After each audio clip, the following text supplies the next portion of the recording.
택한 자를 위한 천사의 역사. 마태복음 18장 10절. 예수님께서 말씀하시기를 비록 소자라도 택한 자라면 저희 천사가 하늘에서 하나님 앞에 역사하고 있다고 하셨다. 하나님의 택한 사람은 세상에서 사는 생활의 전체를 하늘에서 천사가 맡아서 도와주기도 하고 그에 되어지는 모든 일을 간섭하되 상 받을 일이나 책망받을 일을 보살피고 있는 것이다. 택한 사람이 세상에서 살면서 일한 모든 것은 다 하나님 앞에 쌓여지는데 이것을 위하여 천사는 쉬지 않고 역사하고 있는 것이다. 아무리 세상에서 인간들이 볼 때에는 보잘것없는 사람이라도 하늘에 계신 아버지의 택한 자녀라면 하늘에서는 그를 위하여 천사들이 역사하고 있는 것이다. 그러므로 세상의 정부가 아무리 세밀하게 국민을 다스린다고 하여도 하늘 보좌 앞에서 택한 자를 위하여 다스리는 것처럼 세밀하지는 못하다고 본다. 아무리 강한 나라의 정부라도 시민 한 사람에 경찰 하나씩 두고 살피지는 못할 것이다. 그러나 하나님께서는 택한 자 한 사람에 천사를 하나씩 세워서 보살피게 하신다. 이제 택한 자를 위하여 천사가 역사하는 일은 다음과 같다. 1. 진리의 바른 길로 인도하기 위하여 역사함. 사도행전 10장 3절에서 6절. 하루는 제90쯤 되어 환상 중에 밝히 봄에 하나님의 사자가 들어와 이르되 고넬료야 하니 고넬료가 주목하여 보고 두려워 이르되 주여 무슨 일이니까? 천사가 이르되 내 기도와 구제가 하나님 앞에 상달되어 기억하신 바가 되었으니 내가 지금 사람들을 요바에 보내어 베드로라 하는 시몬을 청하라. 그는 무두장이 시몬의 집에 유숙하니 그 집은 해변에 있다 하더라. 택한 자를 위하여 역사하는 천사는 시대가 변천됨에 따라 그 시대의 진리를 따라가도록 지시하고 인도한다. 구약시대의 한 민족적인 종교를 세계적인 종교로 확장시키고자 했을 때 목매한 인간들은 주님의 명령을 받고도 세계적인 복음 운동을 못하고 유대인에게만 복음을 전했었다. 그러므로 하늘의 천사는 이방 민족에게 복음을 전할 수 있는 문을 열어주기 위하여 역사했던 것이다. 만일 천사의 역사가 없었다면 이방의 전도문이 열리지 않았을 것은 사실이다. 그러나 천사가 고넬료의 가정에 나타나서 욥바로 사람을 보내어 베드로라 하는 시몬을 청하여 생명의 말씀을 받으라고 지시하였던 것이다. 그러므로 고넬료가 베드로를 청하여 복음을 받게 되고 그때부터 이방 땅의 전도의 문이 열려 오늘날 세계 열방의 복음이 확장되었다. 그리고 사도 요한에게 시대적인 비밀을 알려주기 위하여 천사가 지시한 일도 있다. 2. 말씀 전하는 종을 도와주기 위하여 역사함. 사도행전 5장 19절. 주의 사자가 밤에 옥문을 열고 끌어내어 이르되.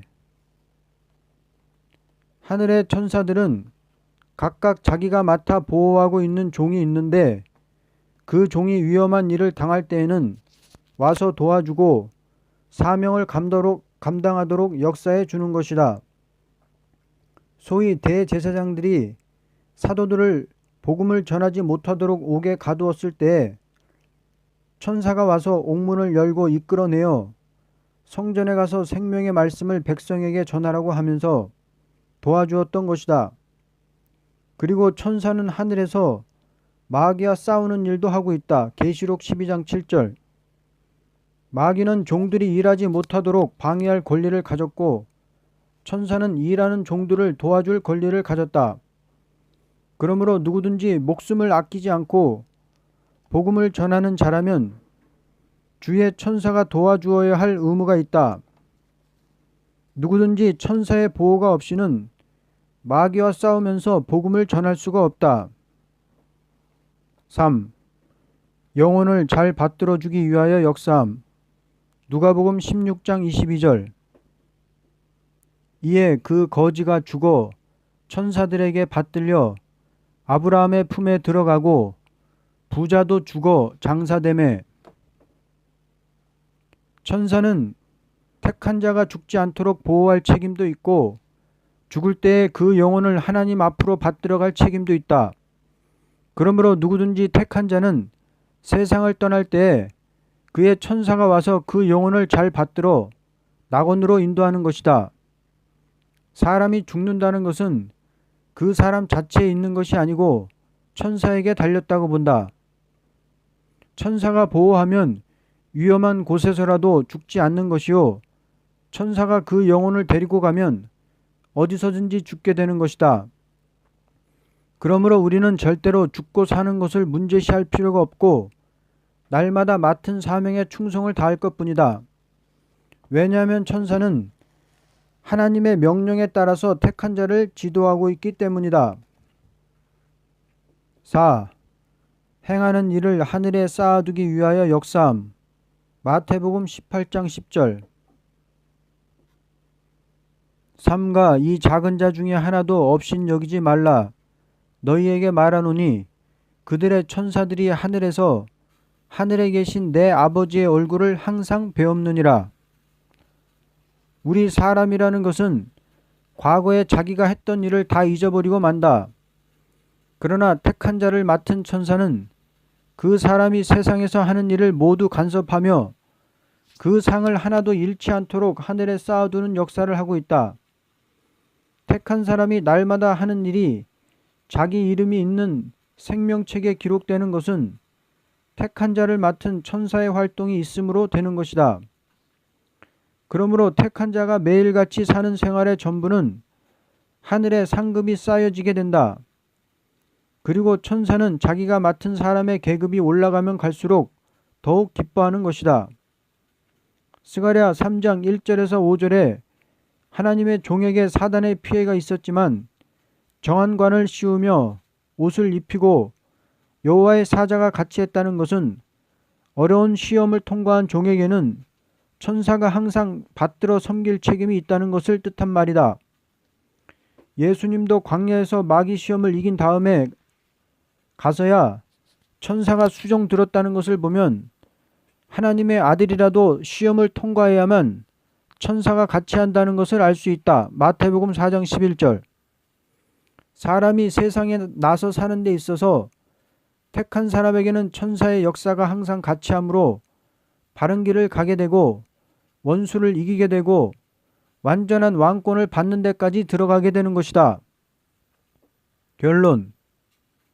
하늘의 천사라는 것은 하나님의 택한 자를 위하여 있는 것이다.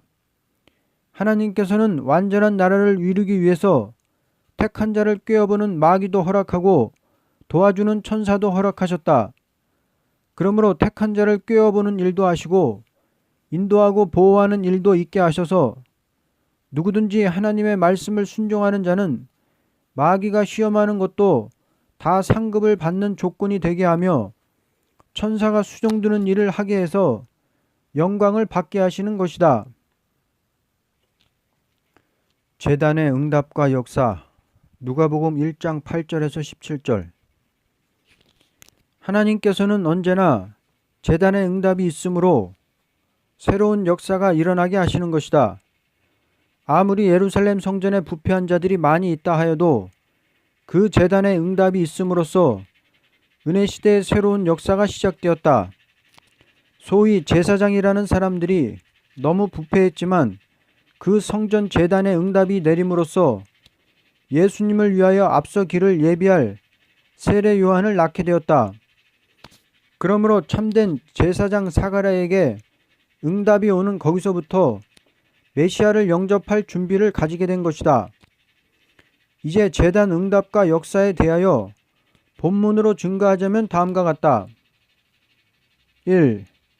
간구한 기도가 있으므로 응답이 오게 됨. 8절에서 13절.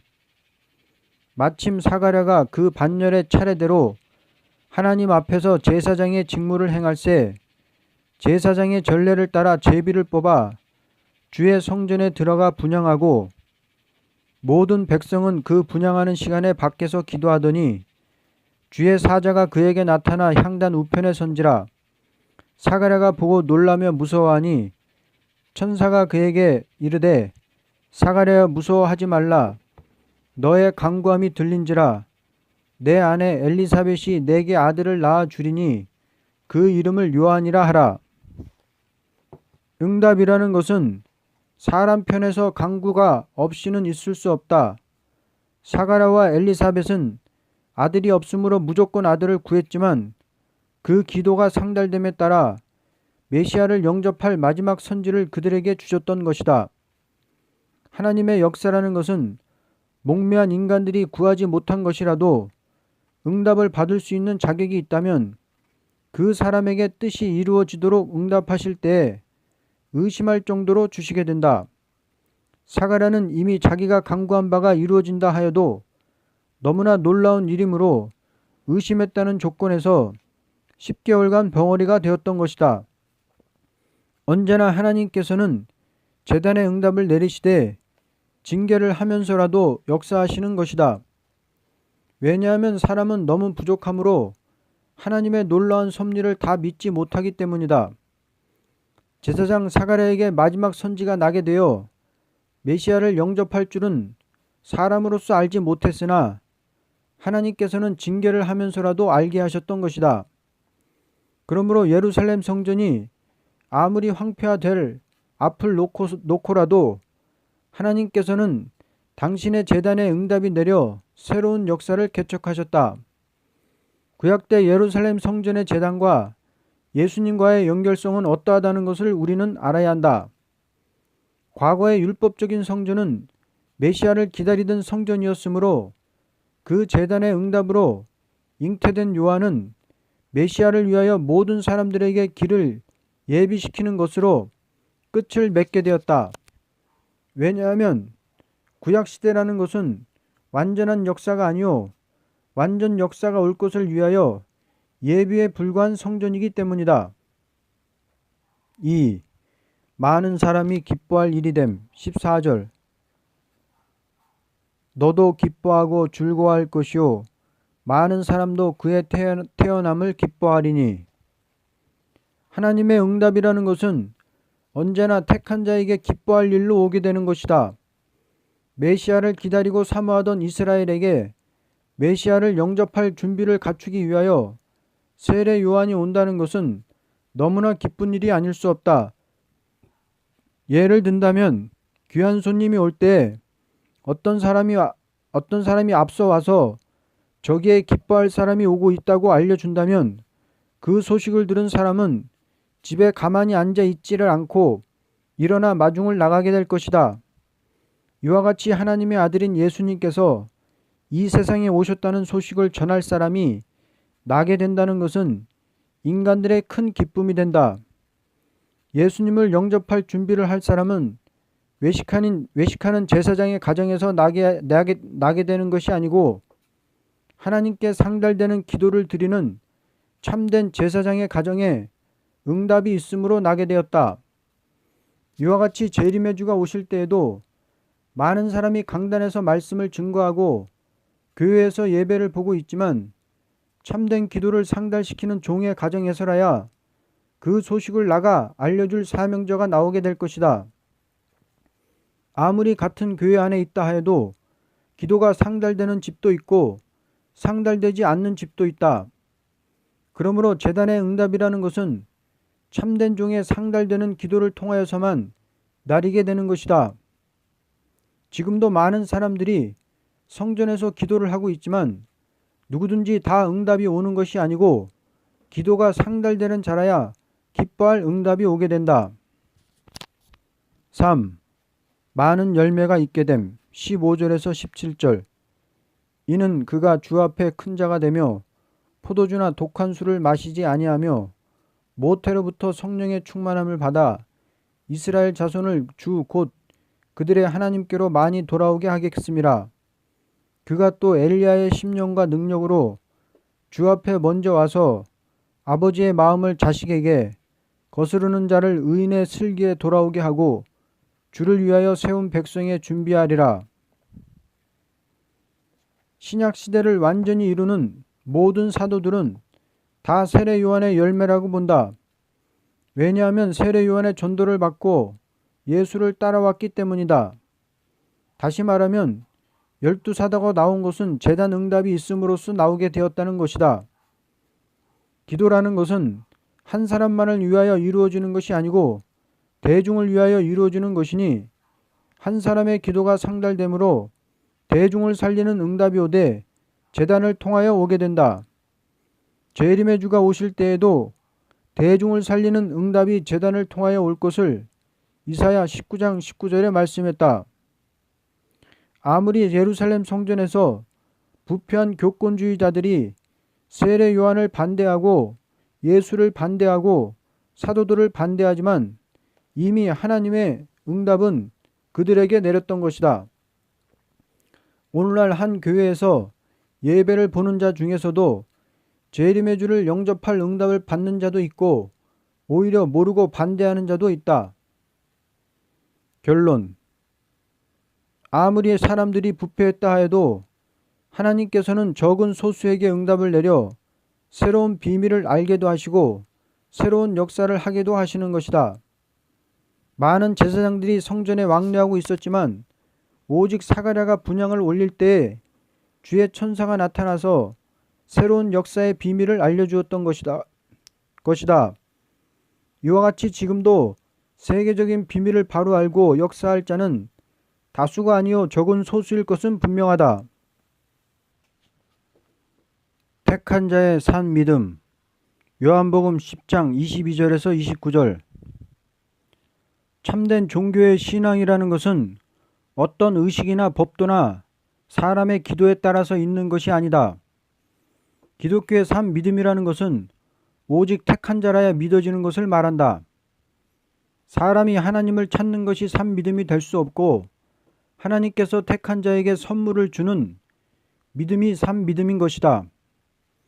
예수님께서 예루살렘 성전 안에 다니실 때에 소위 하나님을 공경한다는 유대인들이 말하기를 언제까지나 우리 마음을 의혹해 하려 하나이까 그리스도여든 밝히 말하시오라고 하였다. 그때 예수님께서 말씀하시기를 너희가 믿지 않는 것은 내 양이 아니기 때문이라고 하셨다.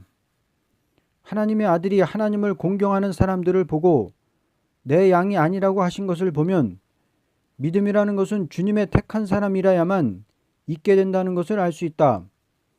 그러므로 기독교 신앙은 누구든지 다 가질 수 있는 것이 아니요 택한 사람만 가지게 되는 것이다. 그리고 이 산 믿음으로만 하나님을 기쁘시게 하는 일을 할 수 있게 된다. 아무리 역사적인 예루살렘이라도 택한 사람이 힘이 적다는 것을 알 수 있다.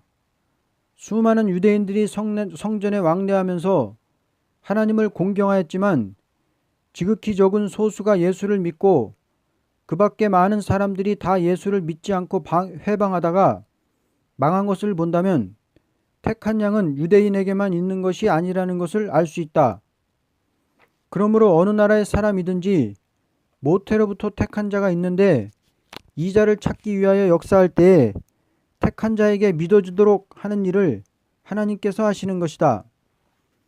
이제 택한 자의 산 믿음에 대하여 본문으로 증거한다. 1. 깨달아 듣는 일이 있다. 27절 상반절. 내 양은 내 음성을 들으며.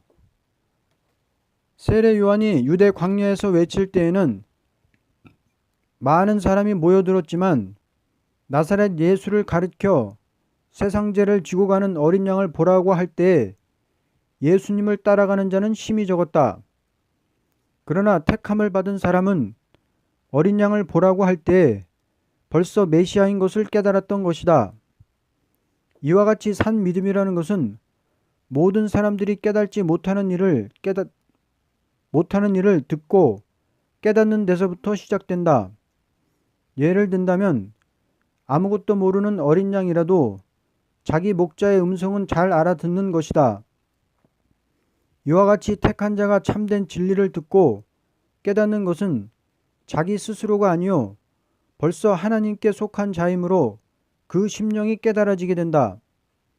이것은 어떤 사람의 방법에서 되는 것이 아니고 무조건 믿어지는 것이 있게 되는 것이다. 믿음이라는 것은 모든 사람들이 아무리 들어도 모르는 것을 택한 자가 깨달아 듣는 것을 말한다. 그러므로 깨달아 들리는 것은 그를 택한 하나님의 신이 역사하는 증거이다. 마태복음 13장 23절. 2. 따라가는 일이 있다. 27절 하반절. 나는 그들을 알며 그들은 나를 따르느니라.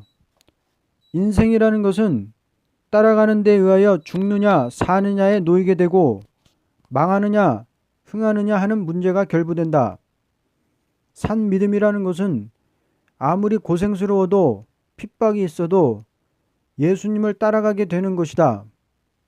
그러므로 이것은 도덕을 초월한 영적 행동이라고 본다. 인생이라는 것은 누구를 따라가든지 그 따라가는 것이 바로 그의 생활이 된다. 방랑 생활을 하는 것도 그 마음에 무엇인지 모르게 금할 수 없이 역사하는 것이 있으므로 하게 되는 것이고, 의로운 종로를 따라가는 것도 그 마음에 무엇이 역사함으로 되는 것인데 여기에는 사상이 따르게 되는 것이다. 동물이 먹을 음식을 볼 때 덮어놓고 먹겠다는 식욕에 끌려서 따라가는 것뿐이요 거기에 어떠한 목적이 있어서 따라가는 것은 아닐 것이다. 그러므로 사람이 먹기 위해서 따라간다는 것은 가치가 없는 동물의 생활이요 목적을 두고 따라간다는 것은 동물계를 초월한 생활이라고 본다. 그리고 목적을 두고 따라가는 중에서도 핍박이 많고 시험이 많은 험한 길을 가신 예수님을 따라간다는 것은 택함 받은 사람이 아니고는 도저히 갈 수가 없는 길이다. 그러므로 천하의 제일 적은 무리는 예수님을 따라가는 산 믿음을 가진 자라고 본다. 주님께서 다시 올 때에 믿는 자를 보겠느냐 말씀하신 것은 택한 자로서 산 믿음을 가진 자가 적다는 것을 가르친 말씀이다. 이스라엘 60만 대중이 하나님의 인도를 따라 나섰지만 끝까지 산 믿음을 가지고 싸워나간 사람은 여호수아와 갈렙뿐이었다. 오늘날 세계적으로 많은 사람이 예수님을 따라가는 것 같지만 산 믿음으로 끝까지 싸워 이기고 주님의 재림을 맞이할 자는 14만 4천인 밖에는 없다는 것이다. 3. 붙들려 사는 일이다. 28절에서 29절. 내가 그들에게 영생을 주노니 영원히 멸망하지 아니할 것이요 또 그들을 내 손에서 빼앗을 자가 없느니라. 그들을 주신 내 아버지는 만물보다 크심에 아무도 아버지 손에서 빼앗을 수 없느니라. 이 세상 사람들은 다 자기 마음대로 하지 못하고 무엇에 붙들려 사는 생활을 한다. 하나님의 말씀을 순종치 않는 자도 무엇에 붙들려서 살기 때문이요 죽어도 하나님의 말씀을 순종하는 자도 무엇에 붙들려서 살기 때문이다. 그러므로 가장 복 있는 생활은 하나님과 예수님의 손에 붙들려서 사는 것이다. 우리 자체에 아무런 활동을 할 힘과 능이 없다고 해도 하나님과 예수님의 손에 붙들리게 된다면 그 생활이야말로 과학을 초월한 생활이 된다. 왜냐하면 무소불능의 역사에 끌려서 사는 생활이기 때문이다.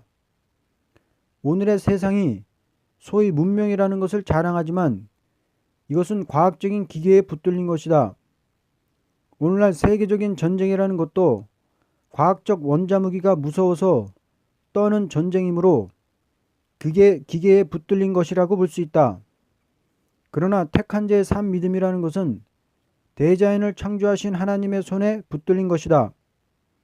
그러므로 기계에 붙들린 과학 문명으로는 이상적인 국가를 이룰 수가 없겠지만 조물주 하나님의 손에 붙들린 자는 눈물 전쟁, 죽음 고통이 없는 평화의 왕국을 이루어야 말 것이다. 결론. 하나님께서는 택한 자에게 산 믿음을 주어서 그 믿음으로 순종하게 하고 믿는 대로 역사에 줌으로써 영광을 받기도 하시고 셋의 영광을 주기도 하시는 것이다.